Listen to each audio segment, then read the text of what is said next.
I'm George Ogilvie, President and CEO of Arizona's Sonoran Copper Company. We have a former producing mine in Arizona known as the Cactus project. We're currently in the technical phase of the project. The project is substantially permitted, has access to water, and benefits from existing infrastructure because it's a brownfield site.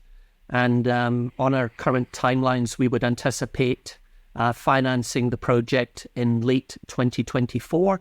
And with an 18 to 24 month construction period, we believe we can see first copper cathode production before the end of 2026. George, thank you very much for the introduction. That's quite a punchy timeline you've just laid out there. Let's just take a step back and kind of have a look at where you've got to as of now. We haven't spoken for a while. You've just put out a new mineral resource estimate. Can you just kind of give me a little bit of an update on kind of what you've been doing this year in parallel with that mineral resource estimate update? Well, the mineral resource estimate has been the main focus of our attention as far as drilling is concerned for this year. In April of this year, we announced that the infill to indicated drilling had been fully completed. All the assays were out into the market by approximately June. And that's allowed us now to put together this new resource, which actually we announced early this week. And obviously, we're very happy with the results. We've seen the global resource grow from 6.5 billion pounds of copper to 7.4 billion pounds of copper. But importantly, within that number, we're now sitting at around about 5.2 billion pounds of copper, which essentially is leachable, meaning that it can go on to a traditional heap leach pad, pregnant leach solution gets produced, and ultimately that makes its way to a solvent extraction electrowinning plant, and we can produce copper cathode.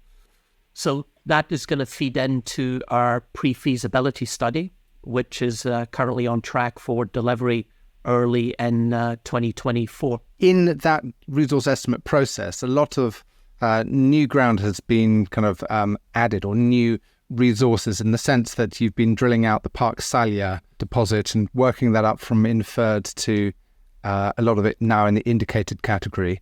And you've got taken some of your Cactus to measured as well.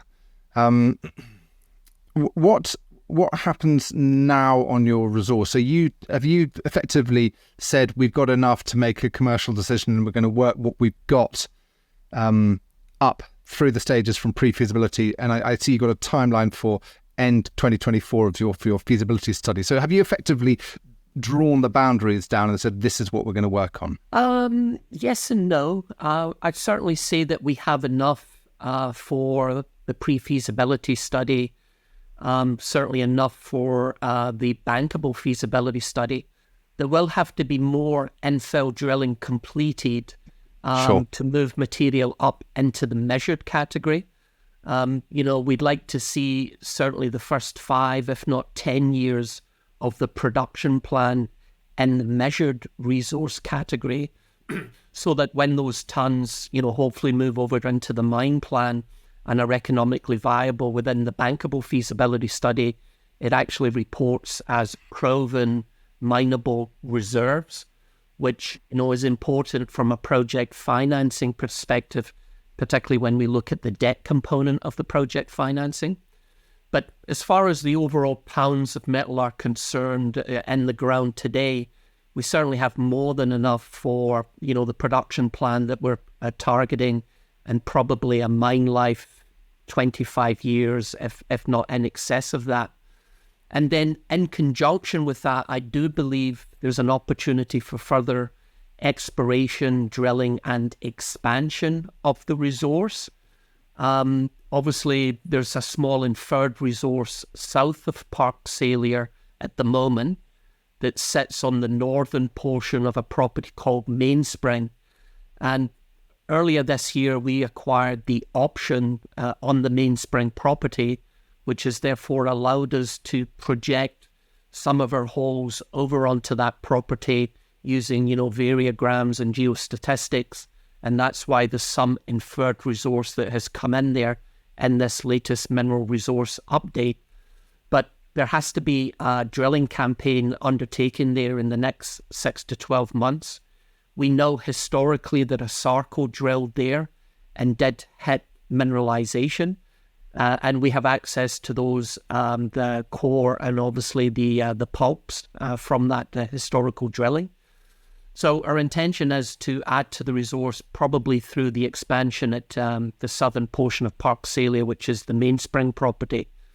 And then I think next year, as part of our budget, there will be some monies dedicated to exploration between the Cactus West and the Park Salia, which we call the Gap Zone. And also there's a mineralization northeast of Cactus East, which we call the Northeast Extension. And we drilled a hole there earlier this year. The best hole ASCU drilled there was 47 feet of continuous mineralization at 3.5% copper. We tried to replicate that but couldn't find that. But we did go through 997 feet of continuous mineralization, but the grade was only 0.46% copper. So what it's telling us, though, however, is that copper porphyry system does exist another kilometre northeast of Cactus East, which is going to be an underground mine as part of the pre-feasibility study. So I think this is all good because, as you know, when a project goes through the technical phases, it's really important de-risking, and it costs a bit of money to do all of the engineering and the geotech and the various bits of test work, infill drilling, more metallurgical test work, that whole range of boring but important work. And the market can sometimes kind of give it a bit of a shrug and say, well, wake me up when you're ready for the financing, or wake me up when you're ready for the feasibility study. And so that element of exploration is important to show continued growth. Yeah, exactly. Keep a little bit of excitement in the story with an expansion of the resource and potentially a new discovery. Good. So you'll probably have one, I should imagine you just have one rig kind of watching its pennies, because you'll always be tight on money until you're not. So I should imagine that they'll be kind of coming to you for a budget for a single rig to work on a program through the course of 2024. Yes, we're working on our 2024 budgets as we speak. They typically go to the board for approval in early December. But at site today, we currently have 3 physical rigs on site. And I suspect one of those will be doing the mundane infill drilling next year to the measured category. I suspect one of those drills will be on the mainspring property, drilling that out, trying to bring it into a compliant resource, probably by the summer of next year when we put out a resource update ahead of the bankable feasibility study. And then, as you've rightly indicated, the third drill probably goes on more sort of pure exploration drilling. Am I correct in thinking? I'm just trying to get things pictured in my head. Park Salia is an underground target, isn't it? And so will you be drilling that from surface? And yes, correct. Yes. What are the depths there? Yeah, there's already been 26 holes drilled at Park Salia. About a month ago, we released the first assay results from the first 13 holes, and this is infill to measured drilling. So we're taking the centres down to 125 feet, which is about 37 meters in drill density. And there's still 13 holes, as I said, with assays pending that'll go out sometime between now and the end of the year. And there's a little bit of infill drilling that occurred earlier in the year in the measured category at Cactus East as well. How come you guys are all working on Imperial systems? Surely that's a mind jam. Well, we work with both, but we generally report in Imperial because we're in the US. The US uses feet and inches Imperial and hasn't converted over to the metric. So given the asset is in the US, we generally report in Imperial. Well, good luck to you. I would try.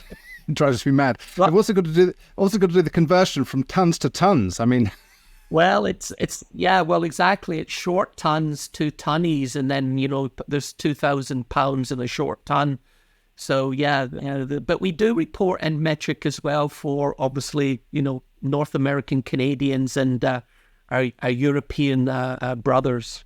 Very good. The resource that you've got, that's going to give you the pounds that you require for the global pounds for the full feasibility study, which is going to come at the end of next year. But in the interim, you've got the pre-feasibility study, which is imminent. It's due in the next few months. Right. Exactly. So, what I like about specifically the 4.4 billion pounds of leachable material in the indicated category at a 0.62 total soluble copper grade. What I like about that is that when we go to mine that, typically you'll have a 10% loss. So, that would take that resource down to, 4 billion pounds, let's say. And then, there's never 100% conversion of resources to reserves. It's usually in and around 70 to 80%. So if we work on an 80% conversion of that 4 billion pounds now, we're going to be down to around about 3.2 billion pounds of copper that ultimately we can mine and put onto a leach pad. And then if you work back from that, you're never going to get 100% metallurgical recovery. Right now, we're probably going to be in the mid 80% range overall for our metallurgical recovery. So if we work with 80%, it takes that 3.2 billion pounds down to about 2.6 billion pounds of recoverable copper cathode. Now, if you think about that, we've been targeting as part of the pre-feasibility study a mine life in excess of 25 years and a production profile of between initially 45 and 50,000 tons of cathode production a year. So if we keep the math simple, at 50,000 tons of cathode production a year on average, which is 100 million pounds of copper and a 25-year mine life, the total copper produced would be 2.5 billion pounds. Yeah, so that fits. It fits perfectly with the 4.4 billion pounds of copper in the leachable category that we've just declared in this resource update. And then on top of that, we can't include this obviously in the pre-feasibility study because we can only work with measured and indicated resources, but we're also sitting with 1.3 billion pounds of leachable copper at the same grade, in this case 0.61 total percent T-sol copper in the inferred category. So over time, as we drill that out, that is going to move up into the measured and indicated category and ultimately will come into the mine plan. And that excludes any exploration success that we've already spoken about. So what you're going to see here when the PFS comes out, even though initially it's going to be a 25-year, let's say, mine life, as we know, as mines explore and, they define inferred resources, that mine life is only going to grow. And I suspect there'll also be an opportunity between PFS and bankable to bring forward some of the later production and actually see the production profile expand. Well, on that, I was going to comment that kind of a PFS is typically the time when you run a whole series of trade-off studies. This is the classic phrase is the PEA is what it might be, and the pre-feasibility study is what it should be. Yeah. And the feasibility study is kind of what it will be. But if you're looking at kind of what it should be, have you looked at, for example, halving the mine life and doubling the production? Have you looked at, instead of doing 45 to 50, but looking at 90 to 100,000 ton per annum options and saying, we'll get beyond the 12, 13 years if you might be able to ramp it up and then with the exploration you can take it beyond 12 years. What was the kind of the gating point between choosing 50,000 or 45 to 50 instead of 90 to 100, 95 to 100? Yeah, Merlin, it's a great question, and you're quite right. We've ran over 50 iterations of the various mine plans, and we hit upon this one because it gave us still a very robust NPV and an IRR after tax. But importantly, it's going to limit the amount of upfront capital to something hopefully sub $400 million US dollars. Yeah. And that was an important number for us because as a small company, today our market cap is about 170 million Canadian dollars, or let's call it 130, 140 million US dollars. We were very cognizant of, the upfront capital requirement for the project, because if it gets too large, essentially you're telling the market that you need a partner, somebody to JV with, or you're looking to sell the project. And that is not our goal at this juncture in time. We'd like to control our own destiny, have a robust project that generates really good returns for the shareholders of the company, but keep the upfront capital number something that's manageable, that we as a standalone company can go out and actually realistically raise the money ourselves and build it ourselves and put it into production if so desired. Does that mean, therefore, that the permitting that you're applying for has got to come an option to double, and the footprint of your process plant has got the gaps in the layout so that you can put in a second line or Correct. Equivalent? Yeah, you've got it. So the Cactus project, as per the PEA today, and that would include the surface stockpile, Cactus West open pit, and Cactus East, that part of the project is actually permitted. We received the final permits for that, which were the mined land reclamation and the industrial air permits in, I think it was April and May of this year. What is not currently permitted is Parksalia. So with the completion of the pre-feasibility study, we go back, we reapply for an amendment to the existing permits. And usually an amendment to a permit is much easier to obtain than the original permit. But you've raised a great point, and you're quite right in that when we go back for that amendment to the permit, we will make everything larger than what we actually see within the pre-feasibility study. And when we're laying the plant out and the design of the leaching pads and where the infrastructure is actually going to go, we're cognizant of ensuring that everything is expandable, so that, if we put this into production, we've paid off the debt, we're generating real free cash flow from operations. If we want to look at organic growth funded through our own free cash flow, we've got that ability and we've got the space to do it. Oh, sorry, I was listening to the answer too carefully. I wasn't thinking about the next question. You should be more boring in your answers.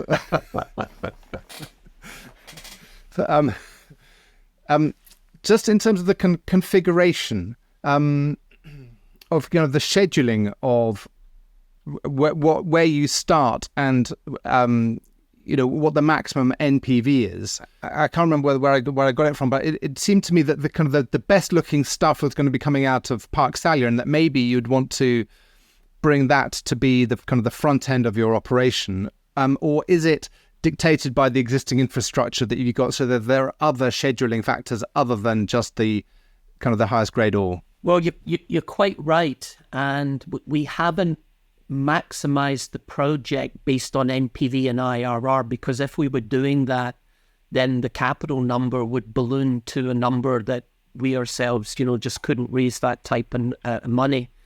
And we've also looked at iterations where we mine Parksalia up front, and it gives us a very robust return.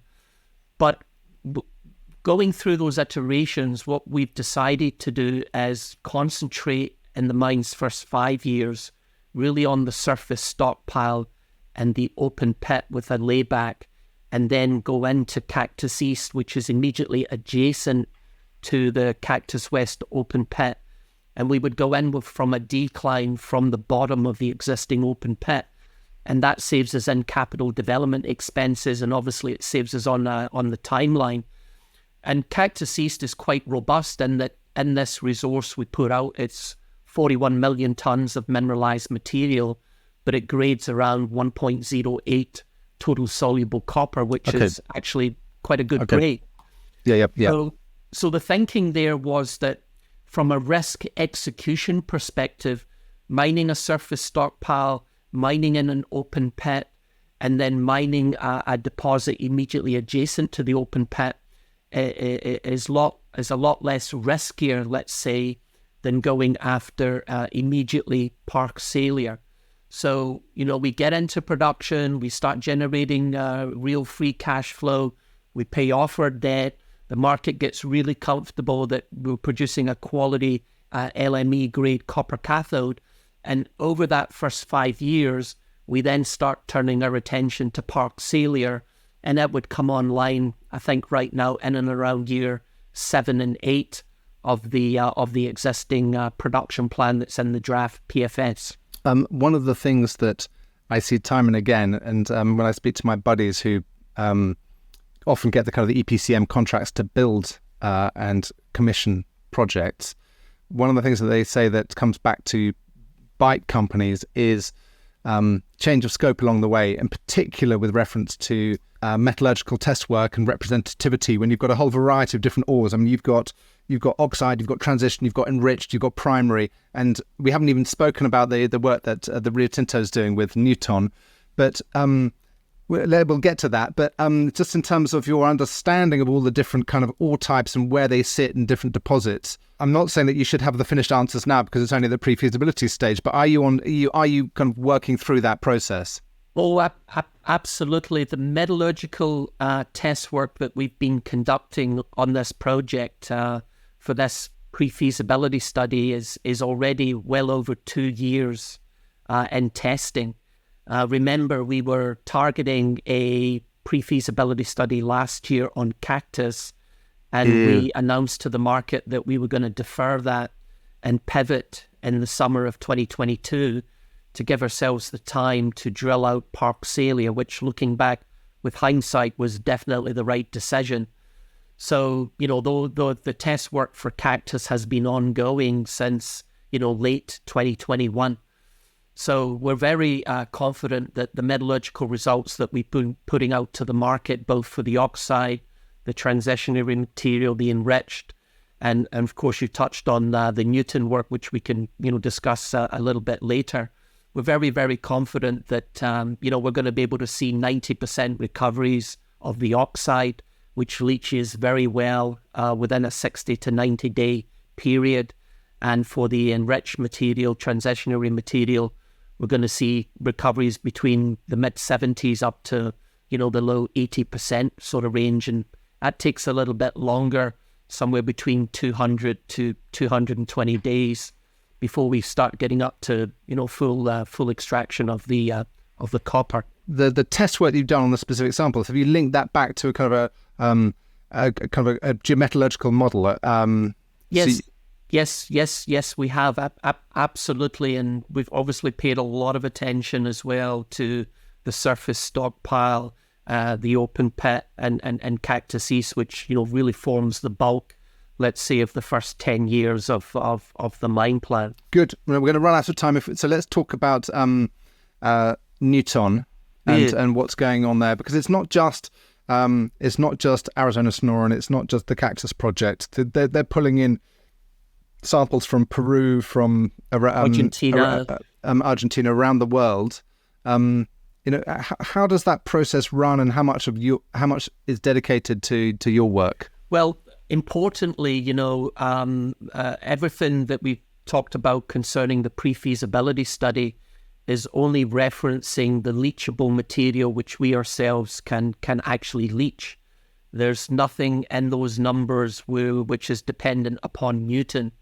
So we announced in June of this year that the phase 1 column tests had been running between 75 to 150 days, depending on which column you were looking at. We were at 61, I think, up to 81% metallurgical recovery.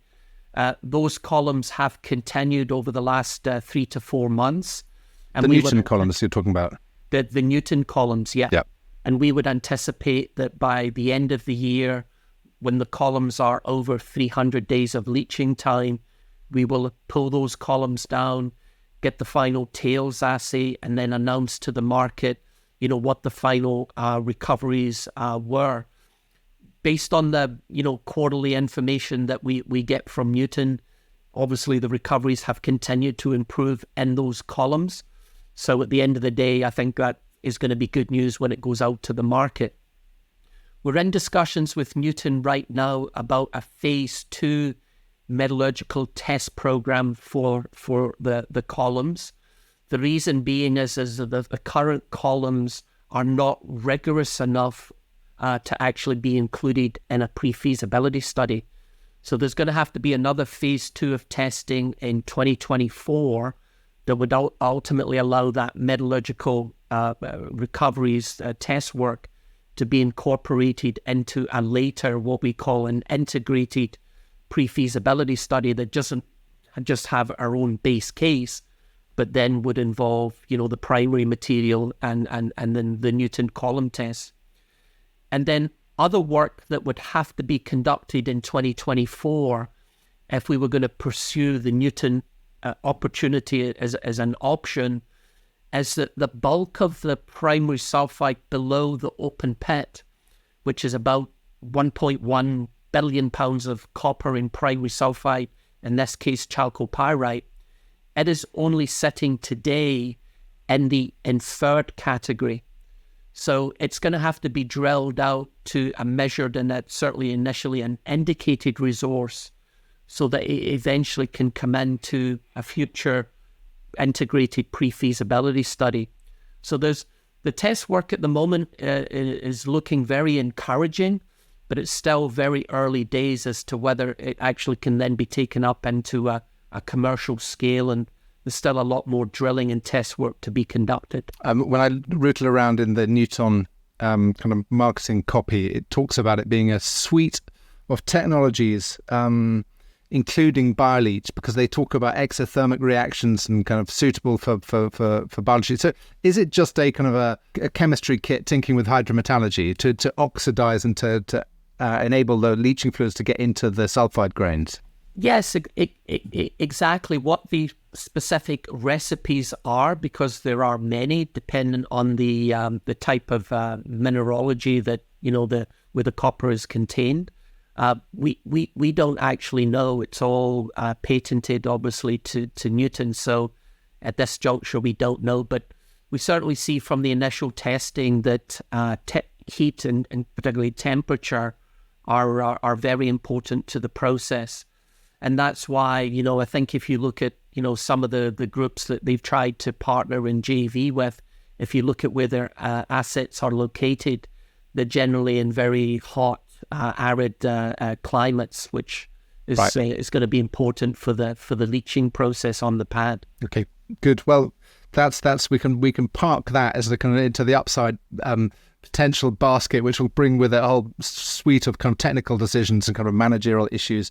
But looking at Arizona Sonoran now, market capitalization, as you said, $170 million. Do you think you're... I mean, this is a silly question to ask a CEO, but are you fairly valued? Well, like you said, I mean, obviously I'm biased, but I would say at this juncture in time, absolutely not. If you look at the 7.4 billion pounds of copper that we have in the ground, we're valued at under 2 cents a pound of copper in the ground.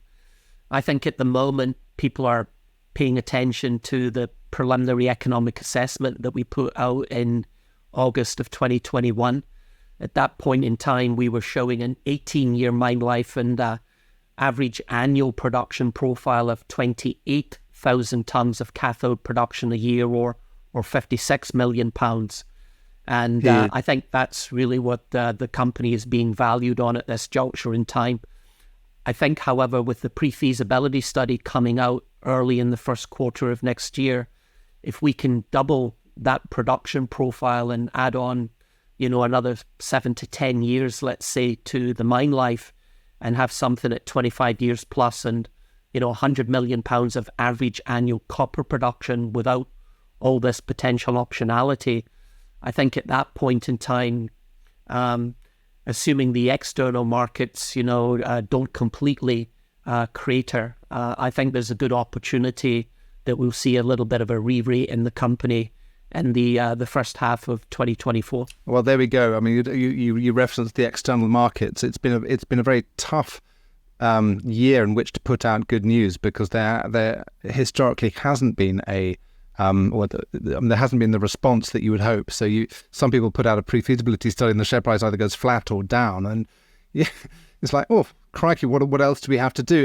In a sense, that leads round to the I mean, we're both probably in violent agreement that we're looking at long-term copper shortages in a few years' time, and so in a sense, it comes to the quality of your shareholder base. You know, what's the feedback coming to you from your institutions, and I guess from Tembo in particular, who've got 31%. Well, it's been extremely positive. I mean, obviously we did a financing in February of this year, and the company is well funded.